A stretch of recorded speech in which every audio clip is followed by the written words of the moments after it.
दुनिया के हर सेल्समैन का एक बड़ा सपना होता है कि वो जो भी मार्केट में सेल करने जा रहा है उसकी सेल जो है वो क्लोज हो जाए। ये चिंता उसके मन में हमेशा बनी रहती है कि ग्राहक मुझसे कोई भी ऑब्जेक्शन न करे। खासकर इंश्योरेंस सेक्टर में जब सेल्समैन इंश्योरेंस सेलिंग करने के लिए जाते हैं तो तमाम तरीके के ऑब्जेक्शन उनके सामने ग्राहक द्वारा फेस करे जाते हैं। ग्राहक विभिन्न प्रकार की क्वेश्चन पूछकर सेल्स पर्सन का जो होता है उसका मनोबल टूट जाता है। वो जवाब देने में कुछ के जवाब दे पाता है, कुछ के जवाब देने में असमर्थ होता है। तो आज की वीडियो में हम जानने वाले आखिर क्या वो वजह है कि ग्राहक जो है वो तुमसे इतने प्रकार के ऑब्जेक्शन पूछता है, क्या वो कारण है, क्या उनका ये क्वेश्चन पूछना वाजिब है, यदि आप उनकी जगह होते तो क्या ये प्रश्न करते या नहीं करते, और आपको क्या उत्तर मिलते कि आप उनसे संतुष्ट हो जाते। तो यदि ये सारी चीजें आपको जानना है तो बन रहे इस वीडियो सीरीज में मैं उपेंद्र भारतीय जीवन बीमा निगम शाखा अशोकनगर से आपका अपनी इस वीडियो में हार्दिक स्वागत करता हूं। आज के वीडियो में हम जानने वाले हैं आखिर क्यों ऑब्जेक्शन हैंडलिंग में। आपको कुछ ऑब्जेक्शन बताऊंगा, जैसे कि मेरे पास बहुत सी पॉलिसियां हैं, इंश्योरेंस में रिटर्न कब मिलता है, अभी तो मेरे पास पैसे नहीं है, सीए से पूछकर बताऊंगा, मम्मी पापा से पूछकर बताऊंगा, मुझे तो इंश्योरेंस की जरूरत नहीं, इत्यादि जितने भी ऑब्जेक्शन मैंने बताया कि सारे जवाब में देने का प्रयास करूंगा, लेकिन अगली वीडियो में। आज के वीडियो में मुख्य रूप से जानने वाले हैं आखिरकार ऑब्जेक्शन जो है वो आते ही क्यों है, क्या इनकी वजह है, क्या कोई ऐसी टेक्निक्स हो सकती है कि ऑब्जेक्शन ही फेस करना ना पड़े और हम लोग जिससे भी मिले, जहां भी बैठे, जहां भी जिसको भी डील समझाने वाले वो डील क्लोज हो जाए तो बड़ी अच्छी बात हो जाएगी। फिर तो सेल से अच्छा कोई प्रोफेशन है ही नहीं है। लेकिन ये बड़ा कठिन हो जाता है जब हम इस प्रकार की दुविधा में फंसते हैं। तो जानते हैं आखिर ऑब्जेक्शन उत्पन्न ही क्या होते हैं। मैं इंश्योरेंस प्रोस्पेक्टिव से आपको ये सारी चीजें बताने वाला हूं, क्योंकि हम लोग जिसके भी पास जाते हैं, जान पहचान वालों को पॉलिसी बेचना काफी आसान होता है, क्योंकि वो लोग हमसे पहले से ही परिचित होते हैं और वो इजीली हम जो भी बताते हैं उस पर कन्विंस हो जाते हैं। लेकिन अननोन पर्सन को कन्विंस करना थोड़ा कठिन होता है, उसके बहुत से कारण हो सकते हैं। जैसे ही हम लोग जाते हैं तो अपना जो फर्स्ट एक्सपीरियंस होता है वो कुछ इस तरीके से कैजुअल बना रखा है लोगों ने। प्राइवेट वालों को आप देखिए वेल सूट टाई के साथ जाते हैं, लेकिन एलआईसी के जो सेल्समैन होते हैं वो जनरली बगैर बेल्ट लगाए चप्पल में ही चले जाते हैं, शूज भी प्रॉपर मेंटेन नहीं करते। तो पहले तो आप अपने ऊपर काम करें, वेल प्रोफेशनल होकर आप किसी भी अननोन पर्सन से यदि मिलने जाते हैं तो प्रोफेशनली उससे जाकर मिलें। पहला एक अपने ऊपर काम करना है।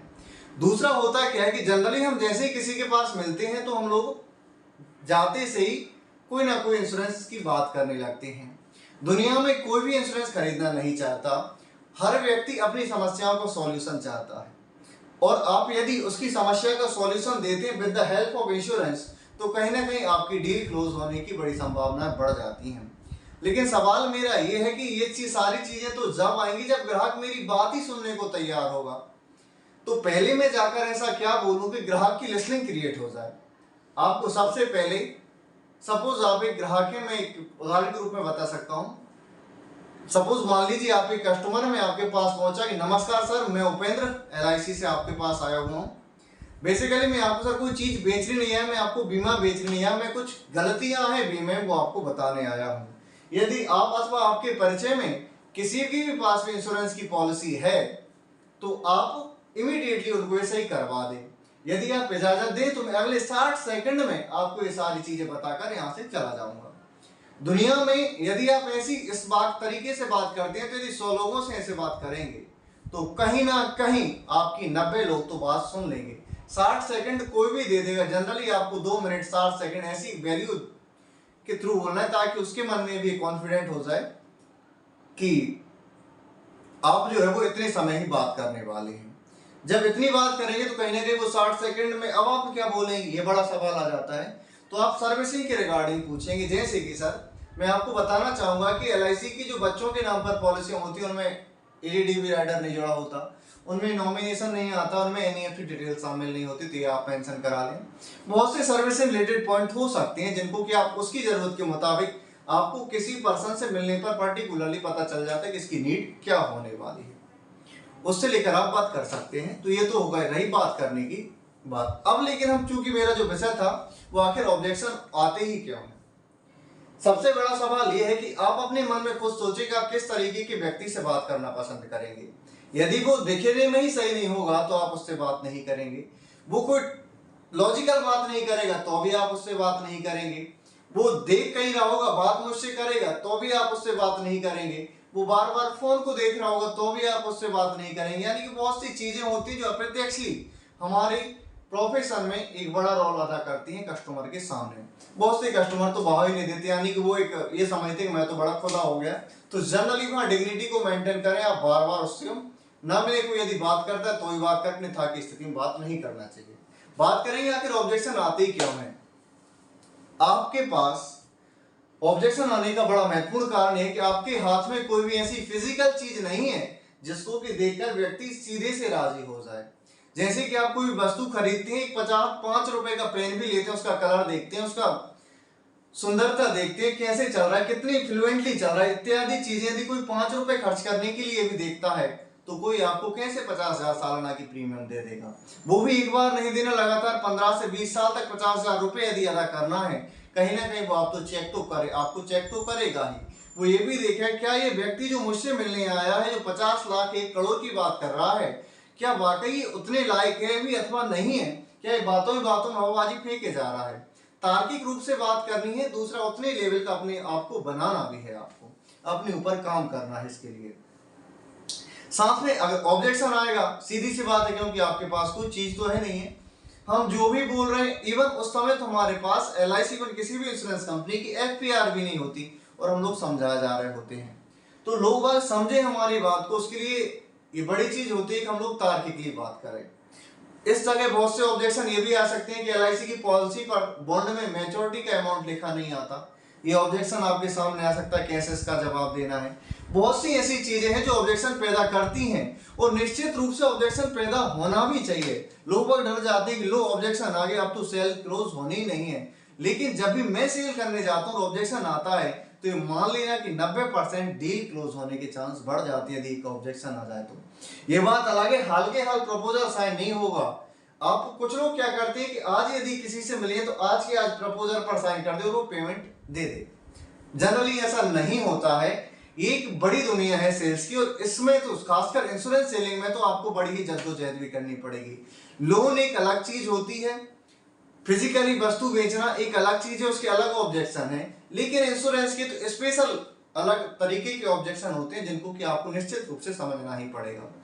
दूसरा, वो ऑब्जेक्शन क्रिएट ही इसलिए होते हैं क्योंकि हमारे पास कोई भी ऐसी चीज ही नहीं है जिसको कि हम दिखाकर उनको समाधान कर दें, वो पैदा ही ना हो। क्योंकि इंश्योरेंस में यदि ऑब्जेक्शन पैदा नहीं हो रहे हैं तो कहीं ना कहीं आप या तो अपने परिचितों की सेल करते जा रहे हैं अब तक, और एक दिन वो दूर नहीं है कि आपका मार्केट बिल्कुल पूरी तरह डाउन हो जाए। क्योंकि कब तक आपसे परिचित लोगों को आप पॉलिसियां सेल करते रहेंगे, एक ना एक दिन कंपनी आपको बाहर कर देगी या आपके ऊपर इतना प्रेशर आ जाएगा कि आप खुद कंपनी को छोड़कर बाहर चले जाएंगे। उस प्रेशर को झेल सकें, उस माहौल में भी काम कर सके जहां पर बिजनेस के कम से कम चांस थे, इसके लिए आवश्यक है कि आप इस तरीके से प्रिपेयर कर लें कि हर उस माहौल में आप ढल सकें जहां पर कि टेक्निकली आपको दिक्कतें आती हैं। और वो दिक्कतें आना स्वाभाविक सी बात है, उनसे घबराएं नहीं। हर एक चीज का समाधान है। आज के वीडियो में मैंने बताने का प्रयास करा कि ऑब्जेक्शन आखिर आते ही क्यों है। उसका बड़ा कारण ये है कि हमारे हाथ में कोई भी ऐसी फिजिकल वस्तु नहीं होती जिसको कि दिखाकर बहुत से जो ऑब्जेक्शन है जो नहीं आते यदि वो हमारे हाथ में होती तो। यही इस कारण से और भी ऑब्जेक्शन हमको फेस करने पड़ते हैं क्योंकि हम जो भी कह रहे होते हैं ओरली बोल रहे होते हैं। एक ब्लैंक पेज पर आपका समझाना और उस समझाने के बाद लगभग 10 से 20 हजार रुपए की प्रीमियम ले लेना, 1 लाख रुपए की प्रीमियम चार्ज करना कहीं ना कहीं बड़ा सवाल है। ब्रांच में बैठे ब्रांच मैनेजर डीओ ये कह देते हैं कि आपसे तो देखो काम नहीं हो रहा है। जनरली यदि वो भी मार्केट में जाकर निकल के देखें कि एक पॉलिसी सेल करने में कितना जद्दोजहद होती है, इस बात का जवाब उन्हें निश्चित रूप से ग्राहक दे सकेगा। क्योंकि एक ग्राहक को डील करना बड़ा ही कठिन काम होता है और वो एक बार नहीं अगले 15 से 20 साल तक की टैकल होती है। और ग्राहक भी ये चाहता है कि मेरी यदि किसी 20 साल से तक के लिए किसी से संबंध बन रहे हैं तो कहीं ना कहीं वो ऐसे व्यक्ति के साथ ना बन जाएं जो कि कहीं ना कहीं उस लायक ही नहीं था। और मैंने आज ऐसे लोग भी देखे हुए हैं जिनको LIC का एल इंश्योरेंस का आई पता नहीं है, वो भी इंश्योरेंस सेलिंग में धूमधाम से करते जा रहे हैं काम। अपने ऊपर आपको निश्चित रूप से काम करना है, अपनी नॉलेज को बढ़ाना है।